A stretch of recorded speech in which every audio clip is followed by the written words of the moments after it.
Hey, what's going on everyone? Alex here with Freedom Mowers. Hope you all are having a good one. It's been probably 5 or 6 days since I worked on the Cub Cadet. This is going to be part 2 of this video, and I'm hoping that we can get this all finished up and get this thing going and get it cutting and running good for somebody else. We can get this thing flipped and make a little bit of money on it. I believe I figured out why this was parked, and I'll show you all here in just a minute. On the last video, kind of gave you guys a brief overview as to what's going on. I was able to, I did free up the steering some, but it's still really tight. So that's going to be addressed. I think that the deck is probably free, but the belt is still kind of rust welded. So if we can get this thing over to the shop, we'll address that as well. Last time we went through the carburetor and made sure that we were getting clean fuel from the tank and everything was pumping. Got it up and running. Seems to be running fairly well, but I did double check the battery voltage coming out, going back to the battery, and it's definitely not enough to keep this battery charged, especially since this mower has an electric PTO. We should be seeing about 13 to 14 volts. And I was only seeing just slightly over what my jumper pack had on it at the time. So after I recorded, I started doing a little bit of digging with a multimeter and found out that the voltage regulator was bad on here. And to test that and check it, basically you have two outside wires, which are going to be your AC voltage, and then you have your DC voltage coming out, and that goes to your battery. So I hooked my jumper pack up to the leads on the battery and just checked with my multimeter. I grounded to the battery and tested the middle terminal, which you should be seeing exactly what your battery has in it, and I was not. I was only seeing like 1 or 2 volts. So there was some sort of a short in the regulator. So I had a used one in the shop, put that on, and I was seeing exactly what the battery had in it. Cranked it up, and it was charging at about like 13.8, 14 volts. So we should be all set there, and I believe that's the reason why this was parked. So I will go ahead and get the jumper pack hooked up. We'll make sure this is going to crank up for us today. I'll show you what we're charging at now with the new regulator on here, and then I'll get this moved over to the shop so we can start addressing the steering issues, get the deck hopefully freed up. Have not tested the PTO because I didn't want to engage it with the deck the way it is, and we'll just kind of start going over everything else. So let's hop to it. Okay, so we have the jumper pack hooked up because this is the battery that was in it and it's dead. We are at 13.03 volts currently. So let's see if it's gonna start today. It's been, I think, 5 or 6 days. So choke's on, give it a little throttle. And I know I need to clean the connections for the starter, battery, and everything so we can get this thing cranking a little easier. Alright, well, I was having a heck of a time getting this thing started. I believe it's probably going to need a valve adjustment as well, because it was just really struggling to get over that compression stroke. And I know that the terminals need to be cleaned up as well, but just trying to get it over to the shop. So I was able to get it cranked up. Let me show you guys the battery voltage, and then we'll get it moved over.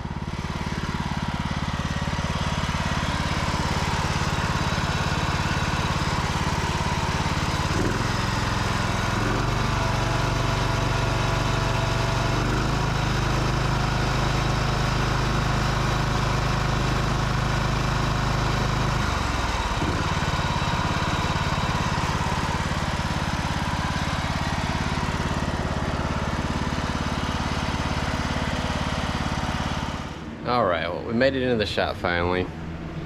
I really think that this has probably got a valve lash issue on it, as well as the connectors, so the list keeps piling on for this.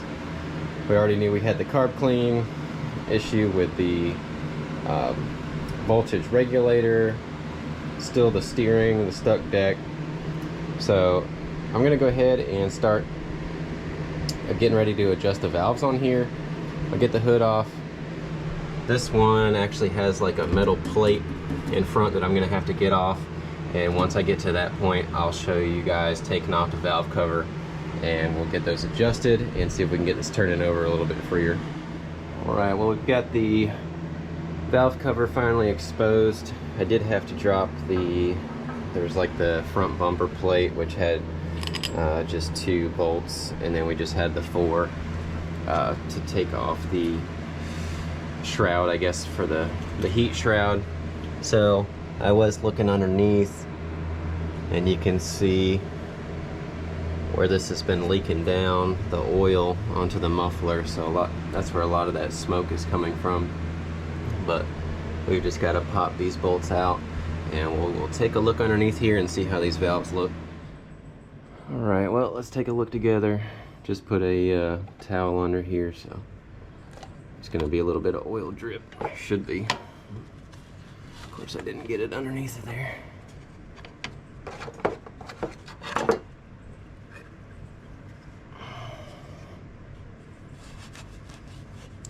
And there's that cork gasket I was telling you about. Some of it came off, taking that off.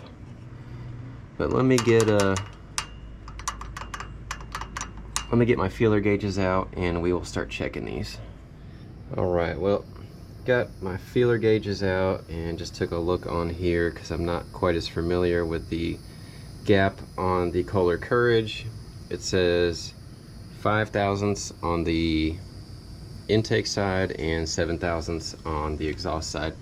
Now, what I do when I adjust valves is whichever one I want to adjust, I take the pressure off from it. So basically, if this valve is compressed, which it is,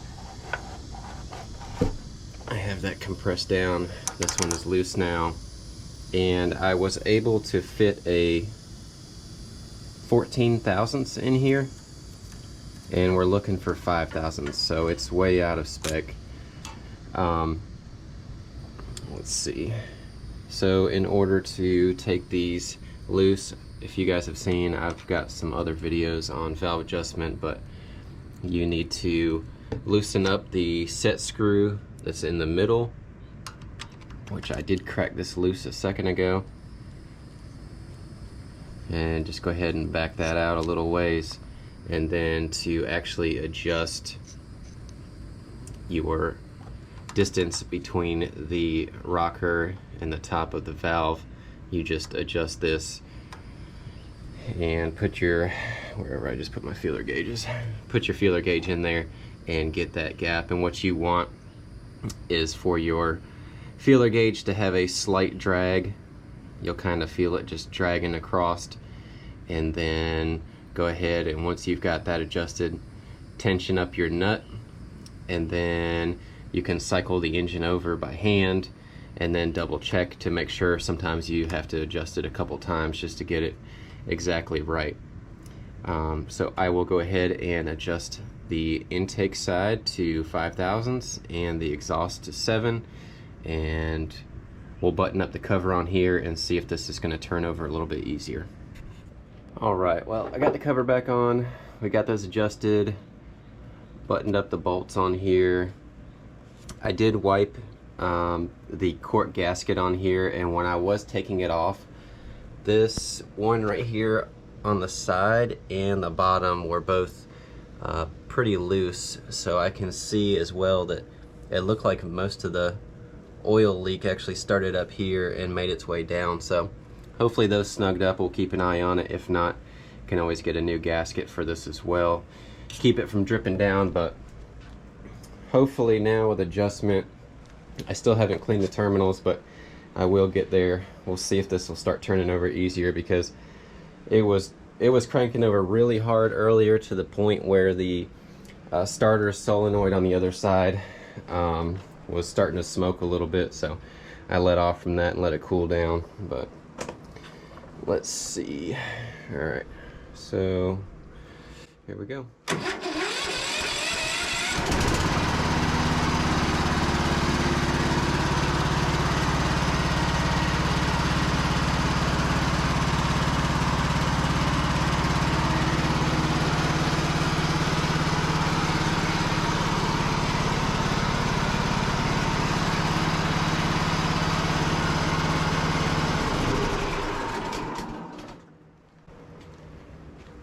Seems like it's cranking up much easier than it was. Still think it's got a little bit of corrosion on those terminals. We're gonna have to clean up and try to get the best connection we can. Try it one more time.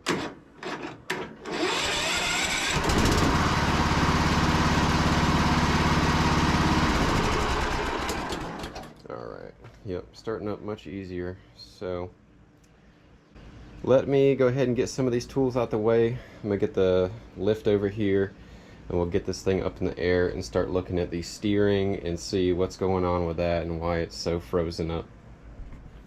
Alright, well, first thing first, I realized that if I got it up on the lift I couldn't move the wheels on it, but obviously up in the air it's going to move a bit more free. I did the other day, let's see, what did I spray? I sprayed down in where the steering shaft goes down to the gear and then meets with the plate that's underneath. And also, what else did I spray? I'm trying to remember, it was about a week ago. Let me get underneath here and show you guys. But I did get underneath here, and yeah, right up there on the actual steering gear where it meets with the plate, I sprayed that. But I do want to get grease on all of those components where anything like metal to metal is touching. I'll go ahead and get in there if I can do it with the grease gun or the grease needle that I have. And also we're going to grease up these Zert fittings on the front. And once I get that greased, I'll show you guys, see if we can get this thing loosened up and turning well, because it was a bear just getting it over here. I mean, on the ground with the weight of it, it just does not want to turn. I could probably get it to move like 10 degrees on either side. I will go ahead and grease those up and show you guys what's going on. All right, well, we're up to like 95 already today, so I'm sweating like crazy. Let me show you guys where we're at. So I went ahead and greased the Zert fitting on the wheel, or the I guess technically the wheel bushing bearing. Went ahead and greased up the Zerts on the front there, and it's turning by hand now. Super smooth. I'll show you on the steering wheel. Oops. But very, very free and smooth.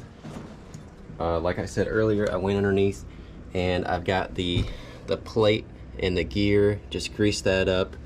And also I had some white lithium that I was able to get in behind, where's my flashlight?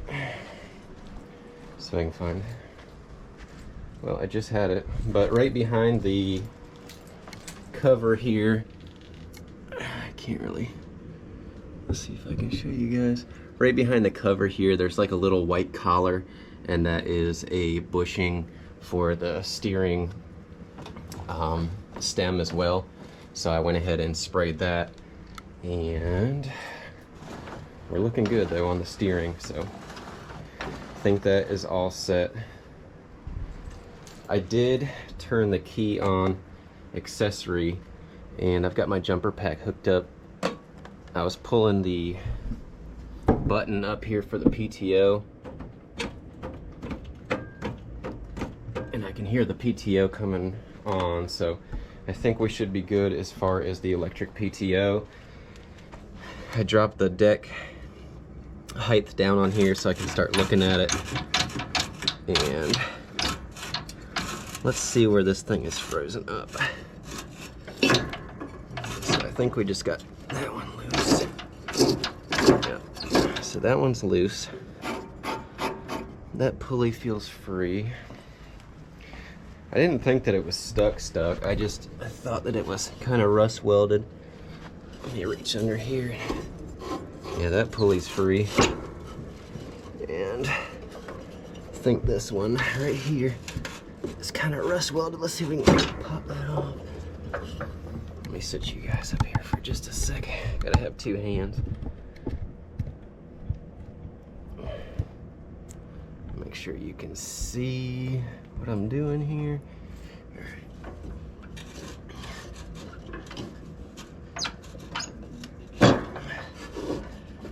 Alright, so that one is free.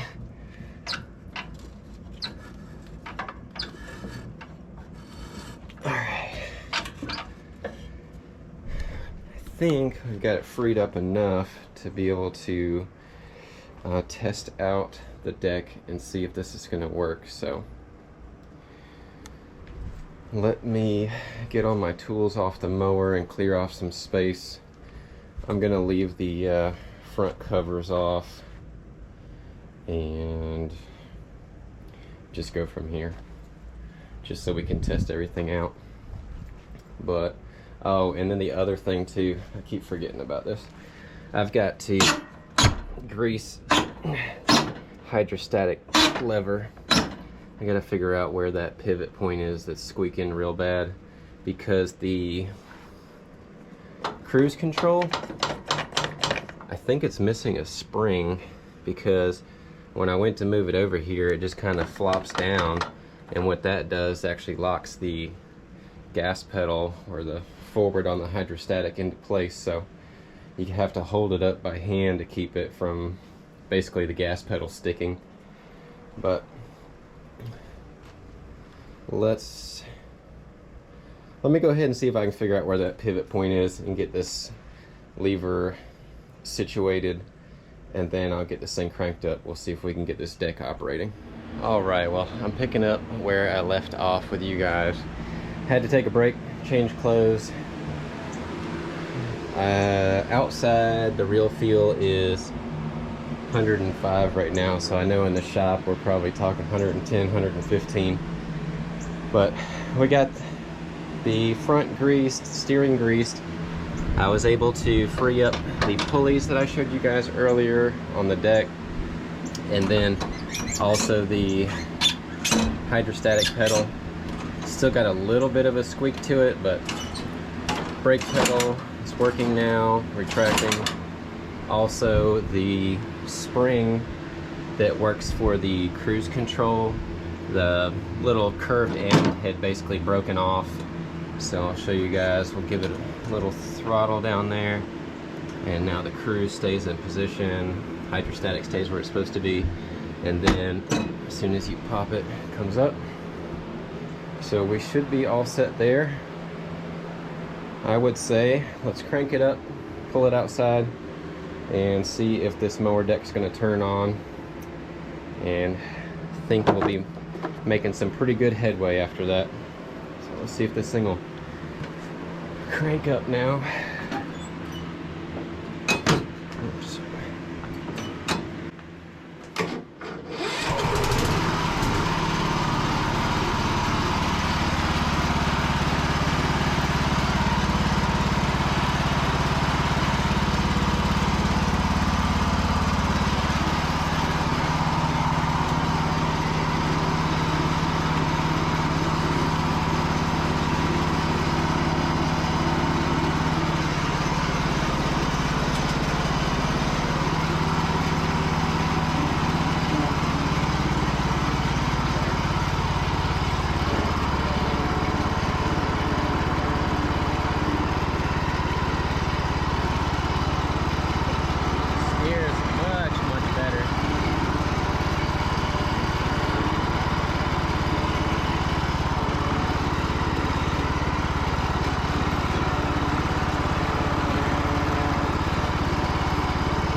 belt's not, make sure that belt's on track.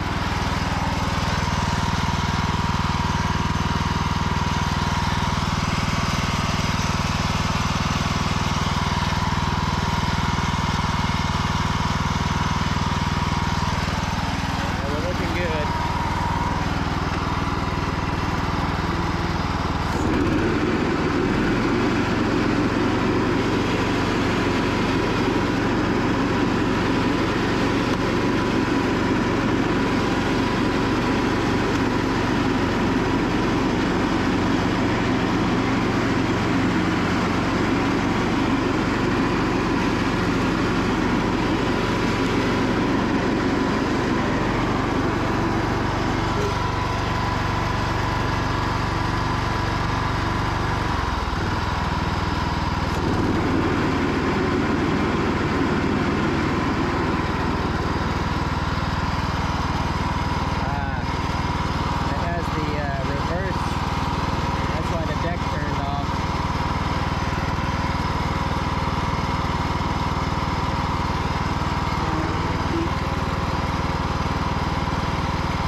I gotta see with that cruise control.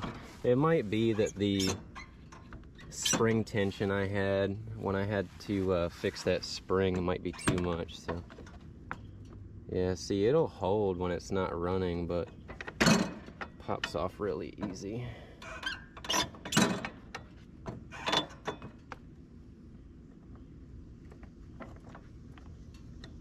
Yeah, it'll hold, but comes off really easy. So it might just be too much tension on that spring. I'll have to adjust it a little bit. Awesome though. Drives good, steers good now. The blades were not in the worst shape, but they certainly need to be sharpened. I don't know, I'll have to check the other one. This one does have a little bit of material starting to deteriorate on the tip, but I can look over the blades and see if they'll take a nice sharp edge, or we'll just go get another set for this because it's going to need a new battery as well. So got the fuel system cleaned out. Hydro seems to be working good. The oil was good in here. Can't remember how the filter looked. We'll have to double check that. Still got to keep an eye on the valve cover to see if that's going to be dripping on us at all. A lot of stuff just needs cleaned up and tidying up, but as far as functionality, I think we've got that accomplished. So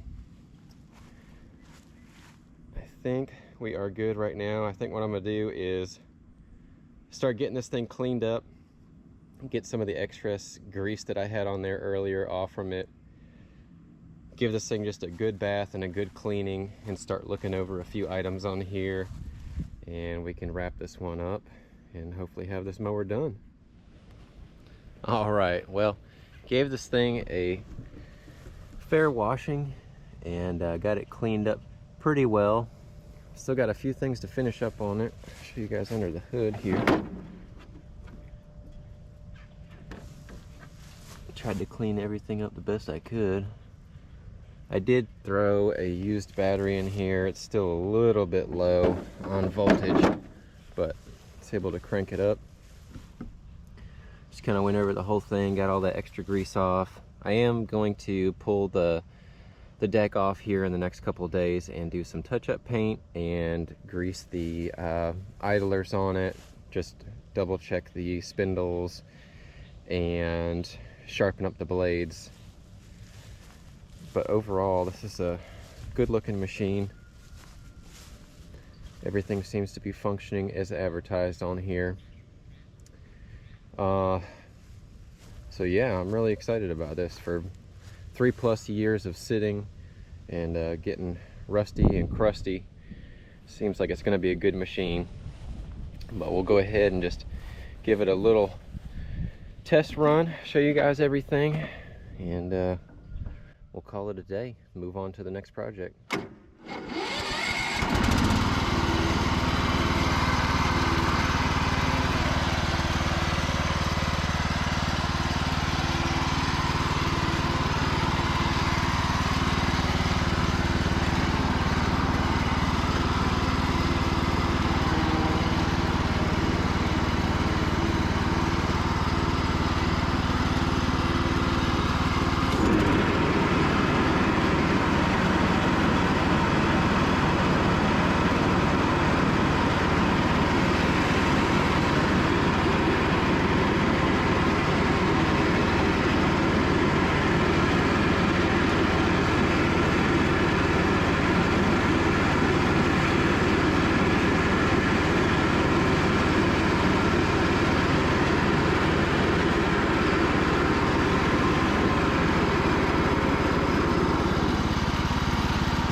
Well, by the time the next owner gets this, should be rated at about 200 hours, and they will have a good running, driving, cutting mower, and give this thing a new life. So I'm excited. Hopefully you guys are as well.